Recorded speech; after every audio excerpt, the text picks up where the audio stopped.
témoin de ce qu'un homme vient de commettre un meurtre et de renverser sans pitié 50 personnes lors d'une seule et effroyable musique frénésie.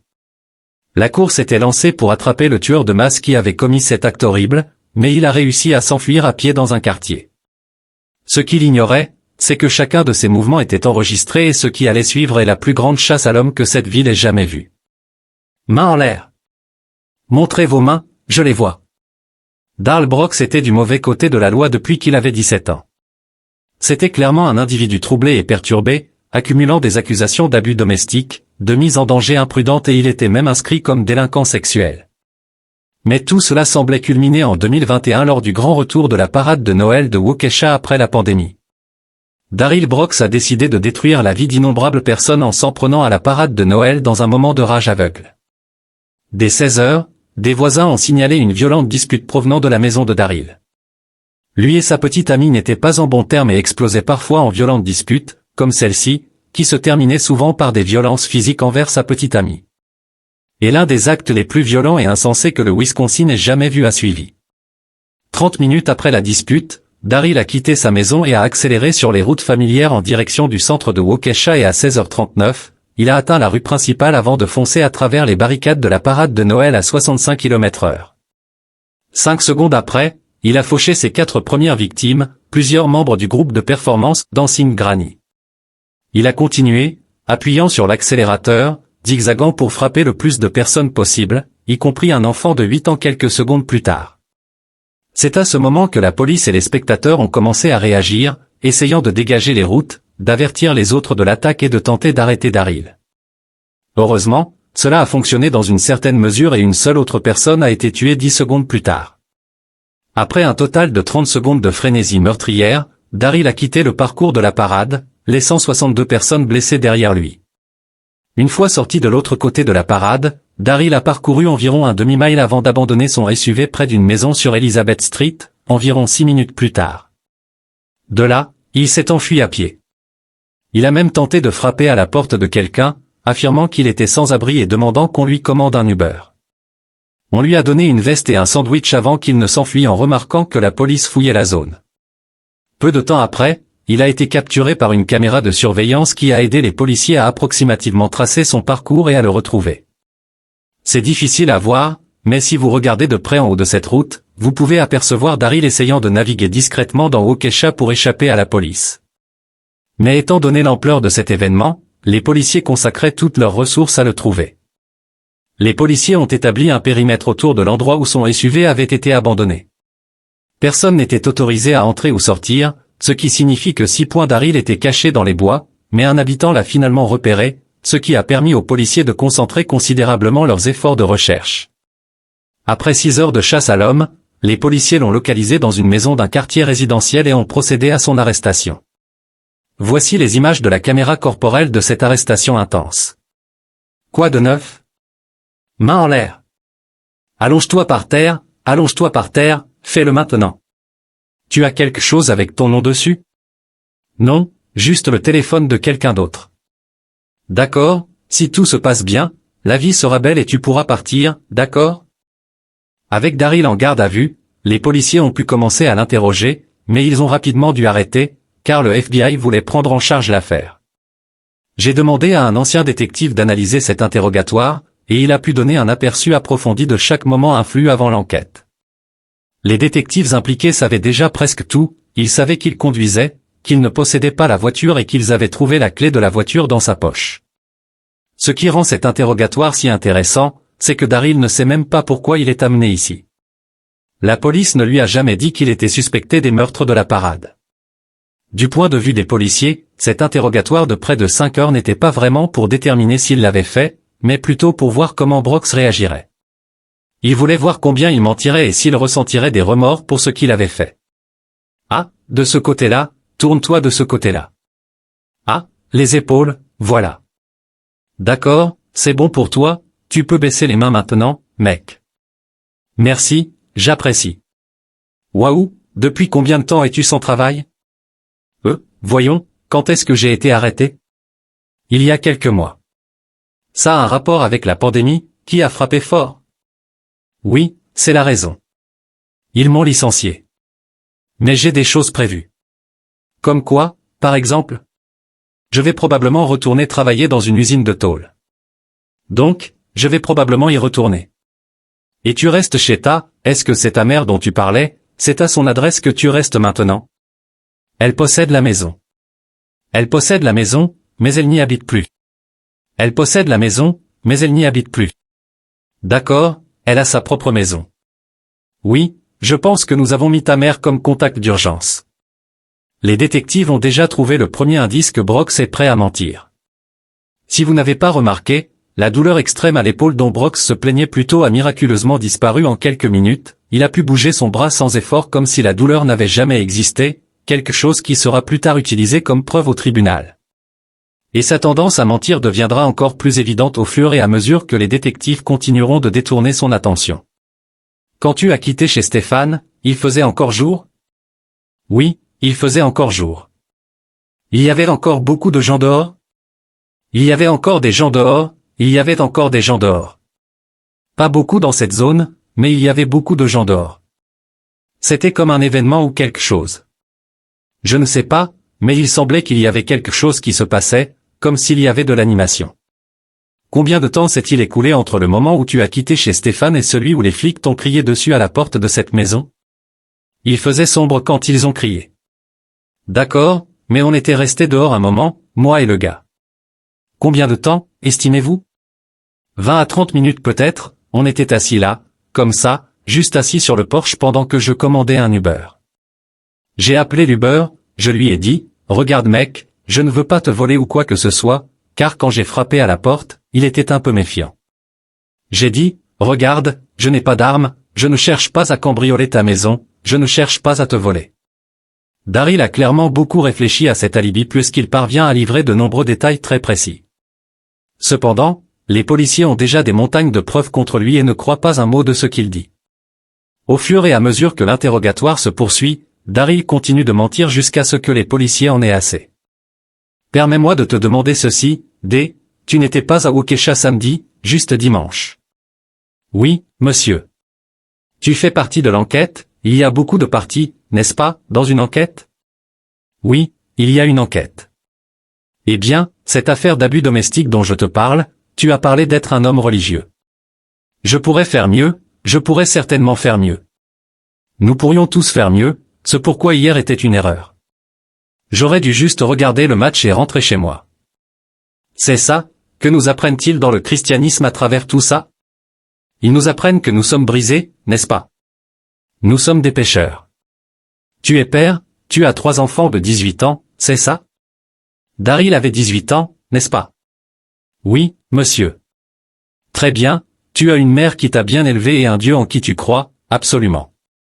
C'est vrai, et tout ce qu'ils veulent, c'est que tu dises toute la vérité, rien que la vérité, n'est-ce pas? Absolument. J'ai juste des préoccupations si je vérifie les faits et que Daryl ne me dit pas la vérité. Tu n'as pas de voiture, donc Marcus devait t'amener ici. Tu ne possèdes pas de voiture, ta mère ne possède pas de voiture, n'est-ce pas? Alors pourquoi avons-nous trouvé une clé de voiture dans ta poche? Ce n'était pas dans ma poche, je ne sais même pas où ils ont dit que ça se trouvait, c'était par terre. La clé de voiture dans la poche de Daryl est un élément clé de cette affaire, car elle montre que Daryl conduit effectivement, malgré sa déclaration aux policiers. Sachant qu'il est rapidement acculé, Daryl essaie encore plus de convaincre les policiers de son innocence, mais ces derniers avaient fait leurs recherches et allaient adopter une autre approche, espérant le faire avouer. C'est ta clé de voiture. J'essaie d'être aussi ouvert et honnête avec toi que possible. Je ne dis pas que tu es un homme terrible, je ne dis pas que tu étais dehors hier à chasser, laisse-moi finir. Mais tu n'as pas marché jusqu'à cette maison. Tu n'as pas marché jusqu'à cette maison. Tu n'es pas venu ici en bus. Tu as une clé de voiture dans ta poche au nom de ta mère, pour l'amour de Dieu. Marcus, pour toi, pour ta famille, tu sais ce qui s'est passé hier. Pour les gens, dis-moi ce qui s'est passé avec la voiture. Que s'est-il passé avec la voiture de ta mère? Tu conduisais de manière imprudente, les gens t'ont vu sortir de là dans la voiture de ta mère, la voiture rouge. Tu conduisais probablement un peu de manière stupide parce que tu étais en colère. Tu as rencontré Erika dans la voiture au parc, elle est montée, vous avez parlé, et ce que tu me dis semble assez cohérent qu'il n'y ait rien eu de physique, que tu n'as pas levé la main sur elle, rien. Mais tu l'as rencontrée dans la voiture. Qu'est-ce qui se passe, mec? En posant des questions, les policiers pressent Daryl, qui a maintenant très peu de marge de manœuvre. Finalement, sous la pression, Daryl admet qu'il conduisait au moment des faits, choisissant maintenant de changer de tactique et de tenter de susciter de la sympathie chez les policiers, reportant la faute sur sa petite amie et un problème apparent avec l'alcool. Erika, elle est adorable jusqu'à ce qu'elle touche à l'alcool. L'alcool est le problème. Alors là, tu es une sorte de cinglé et je dois tenir ma fille éloignée de toi, même ma mère n'aime pas qu'elle soit là quand elle boit. Je n'ai jamais été avec quelqu'un d'aussi mauvais que ce que tu décris, mais je pense qu'il peut en témoigner, on a tous probablement, comme il n'a pas été fait avec certaines nanas, mec. Alors, à quoi pensais-tu en conduisant dans ce parc? Qu'est-ce que je risque?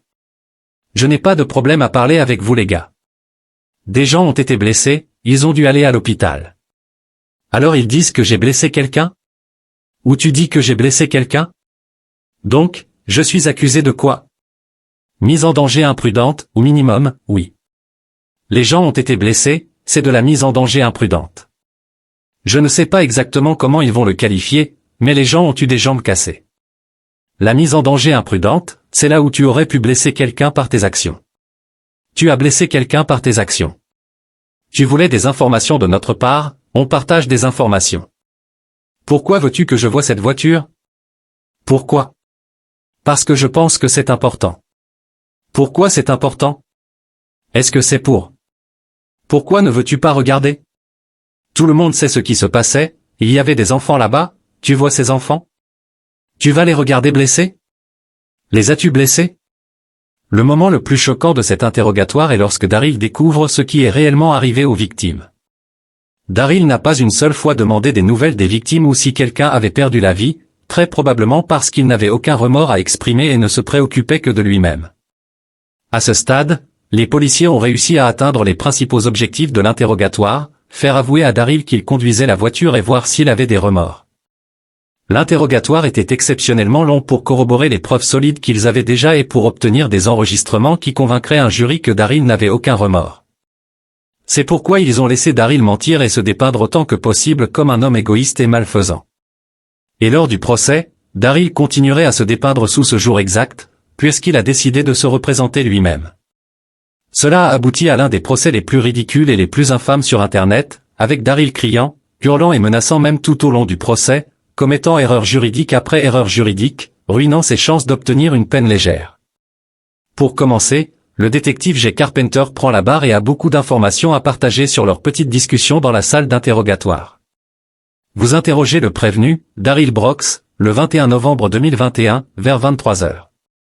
Vous vous en souvenez? Objection. Je ne me souviens pas d'avoir été appelé par ce nom. Objection rejetée. Oui, je m'en souviens. Objection rejetée, non pertinente. C'est pertinent. Quelles observations avez-vous faites au sujet de l'utilisation de son bras droit pendant ce clip? Ses deux bras étaient sortis comme ça et bougeaient comme ce que ferait une personne lorsqu'elle converse normalement. Cela semblerait inhabituel de faire ces mouvements s'il était en fait dans autant de douleur qu'il le prétendait la nuit dernière. Nous demandons que l'exhibit 81 de l'État soit admis en preuve, qui est la déclaration du prévenu faite au détective Carpenter et au détective Stern le 21 novembre de l'année dernière. Objection, je n'ai pas fait de déclaration le 21. Le jury ne tiendra pas compte de la déclaration de M. Brooks. Il ne témoigne pas, donc ces déclarations ne sont pas des preuves. Et ma contestation doit être notée pour le dossier. Vous entendrez que Daryl répète continuellement des objections. Son expérience juridique est clairement basée entièrement sur des films et des émissions de télévision. Mais malheureusement pour lui, pour qu'une objection soit acceptée par un juge, elle doit avoir une raison légitime. Daryl est incapable de contester pour une raison légitime et, en tant que telle, presque toutes ses objections sont rejetées par le juge, ce qui permet à l'accusation de continuer.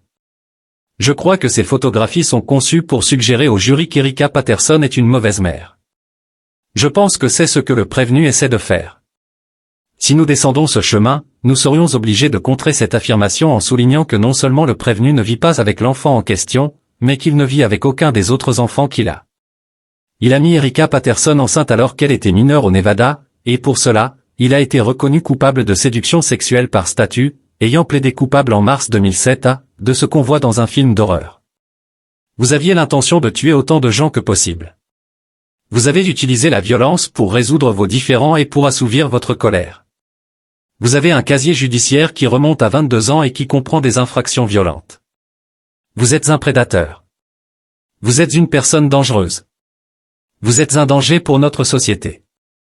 Ce procès a révélé que Darryl Brooks était coupable de tous les chefs d'accusation portés contre lui, y compris plusieurs meurtres et blessures graves. Le jury a délibéré pendant moins d'une journée avant de rendre son verdict. Le juge a prononcé une sentence d'emprisonnement à perpétuité sans possibilité de libération conditionnelle, déclarant que la société ne serait en sécurité que si Darryl était derrière les barreaux pour le reste de sa vie. Cette affaire démontre l'importance des aveux et de la stratégie juridique dans les procès criminels. Darryl Brooks, en choisissant de se défendre lui-même et en essayant de manipuler le système judiciaire, n'a fait qu'aggraver sa situation. Le procès a non seulement permis de démontrer sa culpabilité, mais a également mis en lumière son manque de remords et son mépris pour les victimes, qu'une zone de guerre. Ce tribunal impose une peine de réclusion à perpétuité sans possibilité de libération conditionnelle, une peine de réclusion à perpétuité pour Virginia Sorenson, une peine de réclusion à perpétuité pour Liana Owen, une peine de réclusion à perpétuité pour Tamara Durand, une peine de réclusion à perpétuité pour Jane Kulik, une peine de réclusion à perpétuité pour Bill Ospel, et une peine de réclusion à perpétuité pour Jackson Sparks.